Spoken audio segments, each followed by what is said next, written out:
Hi, my name is Shannon Brewer. I'm a senior attorney at Hill and Ponton, and I'm here to talk to you today about a veteran's case that I handled in hopes that it will help and be useful to another veteran in handling their own VA disability case. I'm sure most of you know the general rule in VA law is that you need to have had a general discharge or an honorable discharge, something other than a dishonorable discharge in order to receive VA benefits. That rule excludes a lot of people who served. And the case I want to talk to you about today shows that a bad conduct discharge is not an absolute bar to benefits. I had a veteran come to me with a dishonorable discharge, and the facts of his case were so compelling that we started looking for a way around the discharge. One way to go is to go before a military discharge review board. But when we took this case, he was already well into the appeal process, and the decision was going to be denied before he could go before a discharge board. So we were looking for other ways to go. This veteran served in Korea in the late 1960s, and his service medical records showed that in October 1968, he was actually struck by lightning while he was on duty. And he was transported back to his fire base, where it was determined, believe it or not, that he did not need any medical attention. A month later, the veteran had a mental break, and he held fellow service members at gunpoint and was then confined to a psych ward for 2 months, locked ward. Um, Somewhat unbelievably, after that, they sent him to Vietnam, and he served as a cannoneer. He was sent back home on leave later that year, and afterwards, he missed his flight back to Vietnam due to a series of unfortunate events, and then he never went back. He turned himself in 1973. And the Army, they looked at the facts of his case. They felt like, we really don't have enough for desertion here. He did make an attempt actually to contact them after he missed the flight. And so they didn't have a case, but they did give him a bad conduct discharge anyway, and then they let him go. Years later, he was diagnosed with PTSD. But when he filed a claim, VA said that his discharge was a bar to benefits. There are several regulations that address when VA can determine that a bad conduct discharge is actually not a bar to benefits. For instance, if the veteran's discharge was due to a period of AWOL that is over 180 days, which was the case here, he was AWOL for over a year.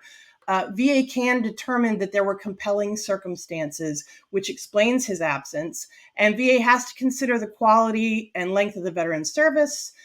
They have to consider the reasons that the veteran gave for going AWOL, taking into consideration his age, his cultural background, his education, judgmental maturity, as well as whether he suffered any hardships during service, like, for instance, a lightning strike or combat service in Vietnam.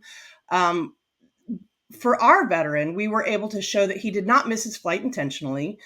He had actually contacted the Army to let them know he missed the flight. He was only 19 years old when this happened. He joined when he was 17. So he was very young.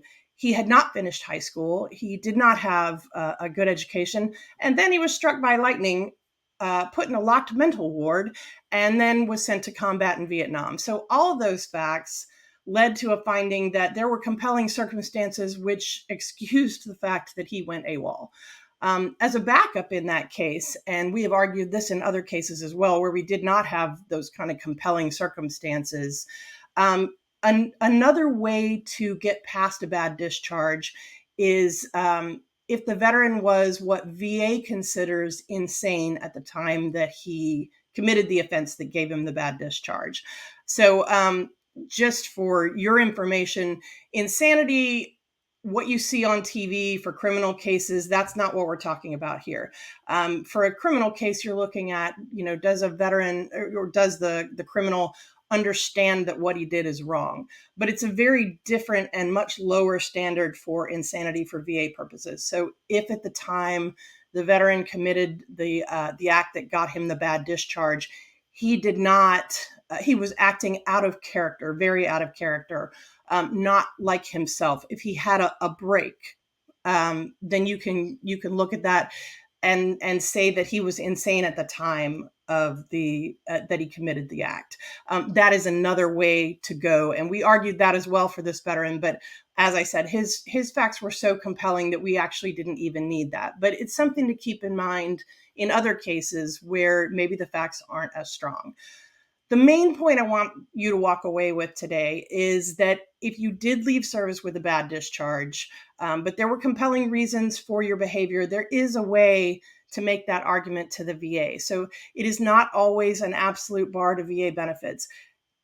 Don't don't be discouraged if the first time you apply for benefits and the second and third time VA tells you that you have a bad discharge and you're not entitled to anything. Don't just accept that. Look at the case, look at the facts of your case and make that argument. These cases are very fact specific, so not every case can be won, but the bad discharge is not an absolute bar to benefits, and it's important to be aware of that fact. Thank you for watching this video, and thank you for your service.